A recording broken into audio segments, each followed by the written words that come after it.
ಭಕ್ತಿ ಮಾಡಬೇಕಾದ್ರೆ ಹೆಂಗೆ ಮಾಡಬೇಕು ಅಂದ್ರೆ ಇಷ್ಟು ನಿಷ್ಠಾಪೂರ್ಣವಾಗಿ ಮಾಡ್ಬೇಕಂತಾರೆ. ನಮ್ಮನ್ನು ನಾವು ಅದ್ರಾಗ ಪೂರ್ಣ ಮರ್ತು ಬಿಡಬೇಕು. ಹೆಂಗೆ ಕಲ್ಯಾಣ ಸ್ವಾಮಿ ಮರ್ತ ಅಂತೇಳಿ ಕಲ್ಯಾಣ ಸ್ವರೂಪ ಅವ್ನು ಗೊತ್ತಾಯ್ತು, ಹಿಂಗೆ ಇಂತಿಂಥ ಭಕ್ತರುಗಳು ಆಗಿ ಹೋಗ್ಯಾರಂತೇಳಿ ಇವತ್ತಿನ ದಿವಸ ನಮಗೆ ಅವರ ಆಧಾರಭೂತರಾಗಿ ಬಿಟ್ಟಾರ. ಅವರು ಅಂದ ಭಂಗಳ ಅವರು ಇದನ್ನು ನಾವು ಯಾಕೆ ಬಳಸ್ಲಿಕ್ಕತ್ತೇವೆ ಅಂದ್ರೆ ಅವರು ಮಾಡಿದ ಭಕ್ತಿನೇ ಅಂಥದ್ದು ಆಘಾತದ.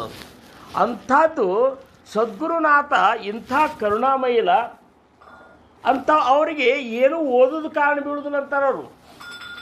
ಅಂಥ ಒಂದು ಅನನ್ಯವಾದ ಒಂದು ಶರಣಾಗತನಾದಂಥ ಭಕ್ತ, ನಿಷ್ಠಾವಂತ ಭಕ್ತಗೆ ನಾವು ಓದಿ ತಿಳ್ಕೊಬೇಕಂತೇನಿಲ್ಲ.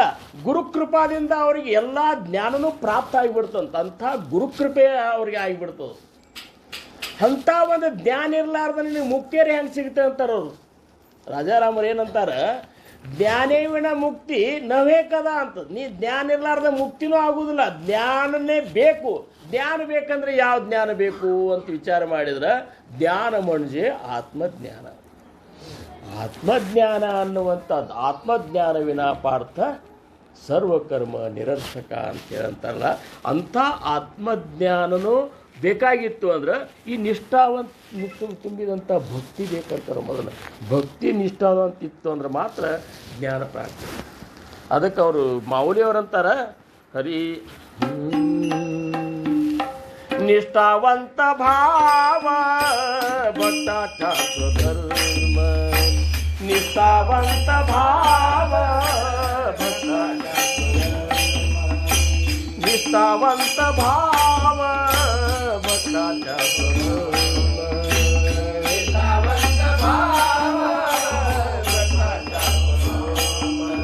ನಿಷ್ಠಾವಂತ ಭಾವ ಭಕ್ತಾಚಾರ ಸ್ವಧರ್ಮ. ಭಕ್ತರ ಧರ್ಮ ಯಾವುದಪ್ಪ ಅಂದ್ರೆ ನಿಷ್ಠಾವಂತದಿಂದ ನಿಷ್ಠೆಯಿಂದ ಮಾಡುವಂಥ ಭಕ್ತಿ ಏನದಲ್ಲ ಅದು ಭಕ್ತರ ಧರ್ಮ. ಪ್ರತಿಯೊಂದಕ್ಕೂ ಒಂದೊಂದು ಧರ್ಮವು ಅಂತಾರೆ.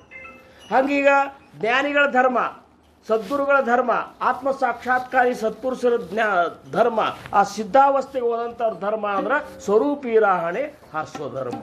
ಸ್ವರೂಪ ಸ್ಥಿತಿಯೊಳಗೆ ಯಾವಾಗಲೂ ಇರುವಂಥದ್ದು ಅವ್ರ ಧರ್ಮ.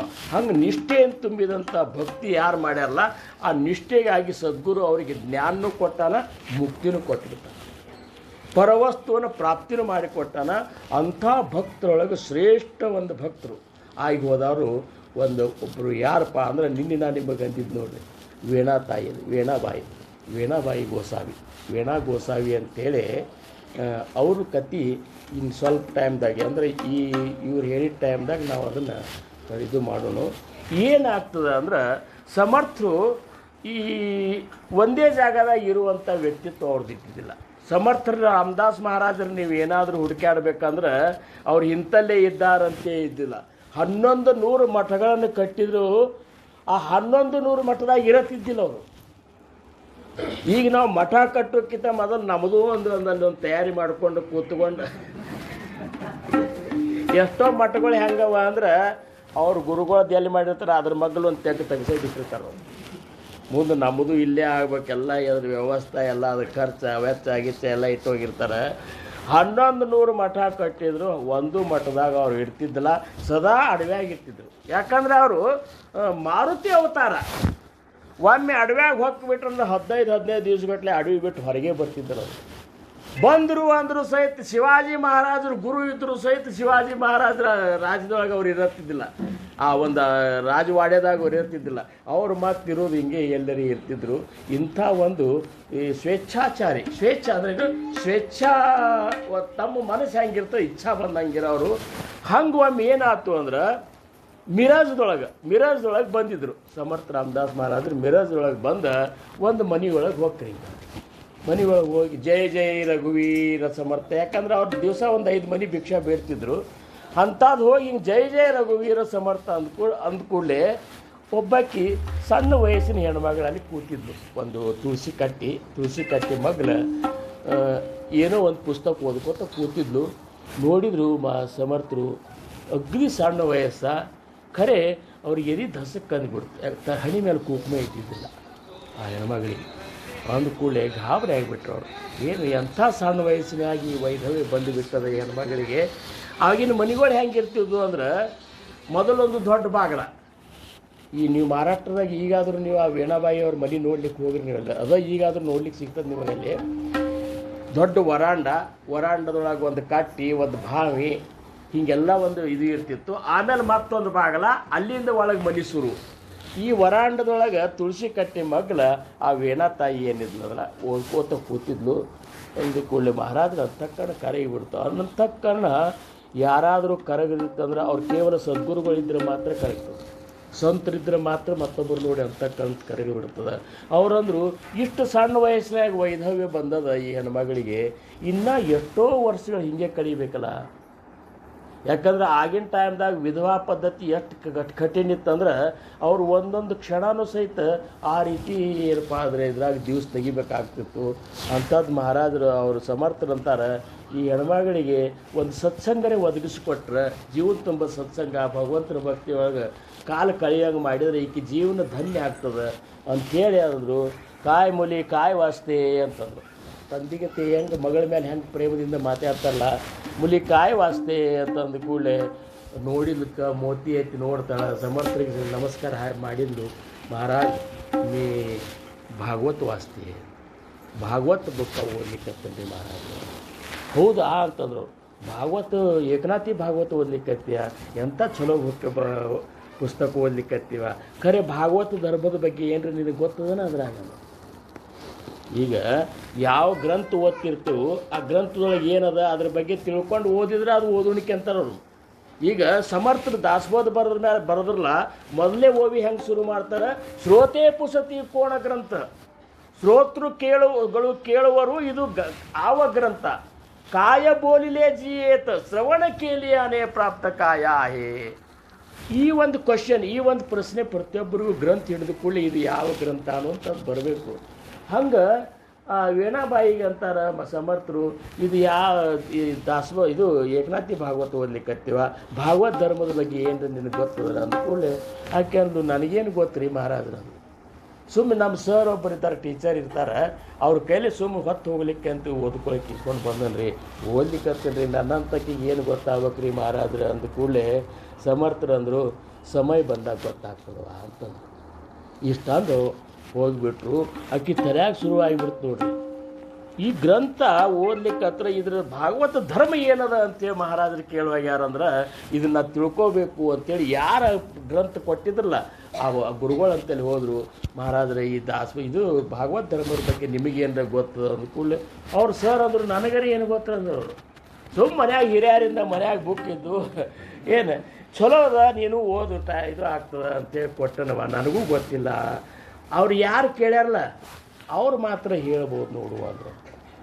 ಅವ್ರ ಗುರುಗಳು ಶಿಕ್ಷಕರು ಏನಂದ್ರೆ ಅವರು ಈ ಗ್ರಂಥ ಯಾರ ನಿನಗೆ ಈ ಭಾಗವತ್ ಧರ್ಮ ಅಂದರೆ ಏನು ಅಂತ ಕೇಳ್ಯಾರಲ್ಲ ಅವ್ರ ಮಾತ್ರ ಹೇಳಿಕ್ಕೆ ಸಾಧ್ಯದ, ನನಗೂ ಗೊತ್ತಿಲ್ಲವ ಅಂತ ತಲೆಯಾಗ ಒಟ್ಟು ಶುರುವಾಗಿಬಿಟ್ಟು ನೋಡ್ರಿ. ಇದ್ರ ಬಗ್ಗೆ ತಿಳ್ಕೋಬೇಕು.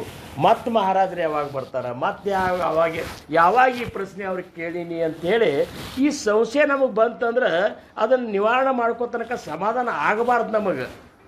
ನಮಗೆ ಆ ಸಂಶಯನೇ ಬರಲಿಲ್ಲ ಅಂದ್ರೆ ಸಮಾಧಾನ ಪ್ರಶ್ನೆ ಏನು ಬರ್ತದೆ. ನಮಗೆ ಸಂಶಯ ಏನೂ ಬರೋದಿಲ್ಲ. ಇದೇ ತನಕ ಏನ್ರಿ ಸಂಶಯ ಬಂದ ಅಂತೀರ ಧ್ಯಾನಕ್ಕೆ ಕೂತಾಗ ಹೀಗೆ ಆಗ್ತದ್ರಿ, ಮನಸ್ಸು ಒಟ್ಟು ಚಂಚಲ ಕಾಯ್ಲಿಕ್ಕತ್ತರಿ, ಯಾಕೆ ಸ್ಥಿರ ಆಗವಲ್ತ್ರಿ, ಹೆಂಗೆ ಕೊಡ್ಬೇಕ್ರಿ, ಹೆಂಗೆ ಶ್ವಾಸ ತೊಗೋಬೇಕ್ರಿ, ಪರ ಯಾವುದ್ರಿ, ಪಶ್ಯಂತಿ ಯಾವುದ್ರಿ, ಮಧ್ಯಮ ಯಾವ್ದು, ಏನು ಒಟ್ಟ ಕೇಳೋಲ್ಲ. ನಾಮಸ್ಮರಣೆ ಮಾಡ್ತೀರಿ. ನಾವಂತರೂ ಯಾರಿಗಾರ ಕೇಳಿದ್ರಿ ಗುರಿ ಯಾಕೆ ಬ್ಯಾಗ್ ನಡೆದು ನಾವು ಮಾಡ್ಲಿಕ್ಕತ್ತೀನಿ ರೀ. ಎಷ್ಟು ಮಾಡಿ ಮಹಾರಾಜರು ಹೇಳಲ್ರಿ ಮಲ್ಕೋತ್ನಾಗ ಒಂದು 5 ನಿಮಿಷ ರೀ, ಹೇಳೋತ್ನಾಗ 5 ನಿಮಿಷ ಮಾಡೋದು ಆಗೋದಿಲ್ಲ ನಮಗೆ ಹಂಗೆ ಅನ್ನಿಸ್ತದೆ. 5 ನಿಮಿಷ ಕೂತಂಗೆ ಅಂತೇಳಿ ನೀವು ಲೆಕ್ಕ ಹಾಕಿರೋ ಅಟ್ಟ 1 ನಿಮಿಷ ಕೂತಿರ್ತೀನೋ ಅಟ್ಟಕ್ಕೆ ರಗಡಾಗಿ ಬಿಟ್ಟಿರ್ತದೆ, ಒಟ್ಟಿಗೆ ಹೆಚ್ಕೊಳ್ಳಂಗೆ ಆಗಿಬಿಟ್ಟು. ಯಾಕಂದ್ರೆ ನಮಗೆ ಕೂಡೋದೇ ಗೊತ್ತಿಲ್ಲ, ಸುಮ್ಮ ಕೂಡೋದೇ ಗೊತ್ತಿರೋದಿಲ್ಲ ನಮಗೆ ಏನು ಅಂದ ಕೂಡಲೇ ಆಕೆ ಒಟ್ಟು ಏನಾಗಿಬಿಡ್ತೀವಿ ವೀಣಾಬಾಯಿಗೆ. ಮಹಾರಾಜರು ಮತ್ತೆ ಯಾವಾಗ ಬರ್ತಾರೆ ಅವ್ರು ಅಲ್ಲೆಲ್ಲೆಲ್ಲ ಅಡ್ಡಾಡ್ಕೋತ ಅಲ್ಲೆಲ್ಲೆಲ್ಲ ಕೀರ್ತನ ಇಂಥವು ನೋಡ್ಕೋತಾನೆ ಇರ್ತಿದ್ದು ಜಗತ್ತು. ಈ ಮಹಾರಾಷ್ಟ್ರ ತುಂಬ ಏನಪ್ಪ ಅಂದ್ರೆ ಅವ್ರು ಅಡ್ಡಾಡ್ಕೋತ ಸಮರ್ಥ ವಾಂಗ್ಮಯಗಳನ್ನು ನೀವು ನೋಡಿದ್ರಂದ್ರೆ ಇಷ್ಟೊಂದು ವಿಶಾಲವಲ್ಲ, ಇಂಥದ್ರ ಬಗ್ಗೆ ಅವ್ರು ಬರದೇ ಇಲ್ಲ ಅನ್ನೋಂಗಿಲ್ಲ, ಅಷ್ಟೆಲ್ಲ ಬರ್ದಾರ ಅವರು. ಅಲ್ಲೆಲ್ಲ ನಡೆದಾಗ ಎಲ್ಲಿ ಅವ್ರು ಏನು ಮಾಡ್ಲಿಕ್ಕೆ ಹತ್ಲಕ್ಕೆ ವೀಣಾಬಾಯಿ ಎಲ್ಲಿ ಅವ್ರು ಬಂದಿರ್ತಾರೆ, ಎಲ್ಲಿ ಅವ್ರ ಕೀರ್ತನ ನಡೀತದೆ ಅಲ್ಲಿ ಹೋಗೋದು, ಹೋಗಿ ಅವ್ರ ಕೀರ್ತನ ಕೇಳೋದು. ಅವ್ರು ಏನೇ ಇದ್ರ ಬಗ್ಗೆ ಹೇಳ್ತಾರಲ್ಲ ಅಂತ ಕೇಳೋದು. ಒಟ್ಟು ಇದನ್ನೆಲ್ಲ ಮಾಡ್ಲಿಕ್ಕೆ ಹತ್ಲಕ್ಕಿ ಮಿರಜ್ದೊಳಗೆ ಮಾಡ್ಲಿಕ್ಕೆ ಹತ್ ಕೂಡಲೇ ಈ ಒಂದು ಏನಂದ್ರೆ ಹೆಂಗದವ್ರಿ, ಈ ಮಹಾರಾಜರು ಎಲ್ಲಿ ಬಂದಾರ ತವಕನ್ಯಾಗ ಒಟ್ಟು ತನ್ನ ಇದನ್ನೇ ಮರ್ಕೊಂಡು ಬಿಟ್ಲಕ್ಕೆ, ಸಮಾಜದೊಳಗೆ ನಾ ಹೆಂಗೆ ಇರಬೇಕು ಅನ್ನೋದು ಸಹಿತ ಬಿಟ್ಲಕ್ಕೆ. ಅಂದರೆ ಇನ್ನು ಎಲ್ಲಿ ಬಂದಲ್ಲಿ ಹೋಗೇ ಬಿಡೋದು. ತಂದೆ ತಾಯಿಗಳಿದ್ರು ಅಟ್ಟಿಸ್ಕೊತಿದ್ರು, ಹೆಂಗಾರೆ ಮಾಡಿ ಮಗಳ ಮನಸ್ಸು ಇದು ಆಗಲಿ ಅಂತೇಳಿ ಅಟ್ಟಿಸ್ಕೊತಿದ್ರು. ಅಂದ ಕೂಡಲೇ ಮುಂದೆ ಒಮ್ಮೆ ಕೋಲಾಪುರದೊಳಗೆ ಮಹಾಲಕ್ಷ್ಮಿ ಗುಡಿಯಾಗ ಸಮರ್ಥರ ಕೀರ್ತನ ಅದ ಅನ್ನುವಂಥದ್ದು ಸುದ್ದಿ ಬಂತವು. ಕೋಲಾಪುರ ಮಹಾಲಕ್ಷ್ಮಿ ಅಂಬಾಬಾಯಿ ಗುಡಿಯಾಗ ಕೀರ್ತನ ನಡೆದ ಅದ ಅಂದ ಕೂಡಲೇ ಇದು ಸುದ್ದಿ ಬಂದ ಕೂಡಲೇ ವೀಣಾಬಾಯಿ ಏನು ಮಾಡಿದ್ಲು, ಕೋಲಾಪುರಕ್ಕೆ ಅತ್ತಿ ಮನೆ ಇರ್ತದ, ಅದಕ್ಕಂದು ಹೋಗೇ ಬಿಡ್ಬೇಕಂತೇಳಿ ಕೋಲಾಪುರಕ್ಕೆ ಹೋಗಿ ಅತ್ತಿ ಮನೆಗೆ ಹೋದ್ಲು. ಈಕೆ ಯಾಕೆ ಬಂದ್ಲು ಅಂತ ಅವ್ರು ಅಂದರು. ಖರೆ ಹೋದ್ಲು, ಕೀರ್ತನಕ್ಕೆ ಹೋಗೋದು. ಕೀರ್ತನ ಮುಗಿದು ಕೂಡಲೇ ಸಮರ್ಥರ ಜೋಡಿ ಮಾತಾಡ್ಕೊತ ಕೂರ್ತಿದ್ಲಾಕೆ ಆ ವಿಷಯದ ಬಗ್ಗೆ. ಇವತ್ತೇನು ಕೀರ್ತನ ಯಾರ ಅದ್ರ ಬಗ್ಗೆ ಮಾತಾಡ್ಕೊತ ಏನರ ತಮ್ಮ ಕೇಳೋದು ಪ್ರಶ್ನೆ ಅದು ಕೇಳೋದು ಮಾಡ್ತಿದ್ರು. ಮಾಡ್ಲಿಕ್ಕೆ ಹತ್ತು ಕೂಡಲೇ ಬರೋದು ಲೇಟ್ ಆಗ್ತಿತ್ತು. ಕೀರ್ತನ ಮುಗಿದ ಮೇಲೆ ಎಲ್ಲರೂ ಮನೆಗೆ ಹೋದ್ರು ಸಹಿತ ಈಕೆ ಮಹಾರಾಜರು ಆಕಿಗೇನು ಗುರು ಮಾವುಲಿ, ತಂದೆ ತಾಯಿ ಬಂಧು ಬಳಗ, ಗುರು ಮಾತಾ ಪಿತಾ, ಗುರುಚಿ ದೈವತ, ಗುರು ಮುಕ್ತಿದಾತ ಇಸೆ ಮಾನಿ ಅಂತ ತಿಳ್ಕೊಂಡಂಥ ಶಿಷ್ಯ ಗುರುವಿನಂತಲೇ ತನ್ನ ಸಂಶಯಗಳು ನಿರಾವಣೆ ಮಾಡ್ಕೊತ ಕೂಡ್ತಿದ್ಲು. ಜನರು ಸಮಾಜದಾಗ ಒಂದು ನಮೂನಿ ಆಗ್ಲಿಕ್ಕತ್ತು, ಏನು ತಪ್ಪು ಕಲ್ಪನೆ ಮಾಡ್ಲಿಕ್ಕತ್ತು. ಜನರು ತಪ್ಪು ಕಲ್ಪನೆ ಮಾಡೋದು ಅಗ್ರಿ ಸರಳಂಗೆ ಮಾಡ್ತಾರೆ. ಚಲೋ ಕಲ್ಪನೆ ಮಾಡ್ಬೇಕಾತಂದ್ರೆ ಸಮಸ್ಯೆ ಆಗ್ತದೆ. ನೀವು ಮನುಷ್ಯ ಚಲೋ ಅದಾನಂತೇಳಿ ಒಪ್ಕೋಬೇಕಾದ್ರೆ ಭಾಳ ಸಮಸ್ಯೆ ನಮಗೆ. ಆದರೆ ಇವನು ಅಂತಲ್ಲಿ ದೋಷಗಳು ಹುಡುಕಾಡ್ಲಿಕ್ಕೆ ಏನು ದೊಡ್ಡಾಗದು. ಈ ಕೂತಲೇ ಎಷ್ಟೋ ಮಂದಿ ಹೇಳ್ಕೊತ ಕೂತವ್ರೊಳಗಿನ ದೋಷ ಹುಡುಕಾಡೋದ್ರಾಗೆ ಸಮಸ್ಯೆ ಆಗಿಬಿಟ್ಟಿರ್ತದೆ ಅವ್ರಿಗೆ. ಅವ್ರು ಅದಕ್ಕೆ ಸಮರ್ಥರಂದ್ರು ಒಕ್ತಯಾಸಕ್ಕೆ ಹೋದವನ ಅಂದರು. ಕುತ್ಕೊಂಡು ಹೇಳು ಪ್ರವಚನಕಾರರ ಚೌಕಸಿ ಮಾಡ್ಲಿಕ್ಕೆ ಹೋಗ್ಬೇಡಿ. ಅವ್ರು ಏನು ಹೇಳ್ತಾರೆ ಅದನ್ನು ಕೇಳಲ್ಲ. ಅವ್ರು ನಿನಗೇನು ಮಾಡೋದು, ಅವ್ರು ಏನಿದ್ದಾರೆ ನಿನ್ನ ಜೀವನಕ್ಕೆ ನಿನ್ನ ಏನಪ್ಪ ಅಂದ್ರೆ ಉದ್ಧಾರಕ್ಕೆ ಏನು ಅವರು ಬಾಯಿಂದ ಬರ್ತೋ ಅದನ್ನ ನೀ ಕೇಳ್ಕೋದು. ಮಂದಿ ಅಲ್ಲಿ ಕತ್ತರು ವೇಣಾಗ ಏನು ಯಾರು ಮುಗುದಾಣಿನಲ್ಲಿ ಕಾಡ್ತೆ ಹೆಂಗೆ ಬೇಕಾದಾಗ ಇದು ಮಾಡ್ಲಿಕ್ಕತ್ತಾರ. ಮನೆಯವ್ರಿಗೆ ಗೊತ್ತಾಗಬಾರ್ದು. ಇದು ಹೋಗಿ ಅಲ್ಲಿ ಅವರು ಸನ್ಯಾಸಿಗಳು ಅವ್ರ ಜೊತೆ ಕೂಡೋದೇನು ಮಾತಾಡೋದೇನು ಅದು ರಾತ್ರಿ ಹಂಗಿಲ್ಲ ಏನಿಲ್ಲ. ಯಾಕೆ ಸಂಜೆನಾಗ ಕೀರ್ತನ ಮುಗಿದ ಮೇಲೆ ಒಂದು ತಾಸು ಕೂತು ಬಿಟ್ರು ಅಂದ್ರೆ ರಾತ್ರಿ ಆಗಿಬಿಡೋದು. ಈ ಎಲ್ಲ ಮಂದಿ ಕಿವಿ ಬಂದು ಅವರ ಮಾವನ ಕಡೆ ಮನೆಯಾಗ ಅದು ಹೇಳಿಕತ್ ಕೂಡಲೇ ಅವ್ರು ಏನೂ ಅಲ್ಲಿಲ್ಲಕ್ಕಿಗೆ ನೀ ತವ್ರ ಮನೆಗೆ ಹೋಗ್ಬಿಡು. ತವ್ರ ಮನೆಗೆ ಕೊಟ್ಟು ಕಳಿಸ್ಬಿಟ್ರು. ಗಂಡನೇ ಇದ್ದಿದ್ದಿಲ್ಲ, ತವ್ರ ಮನೆಗೆ ಕೊಟ್ಟು ಕಳಿಸಿದ್ರು.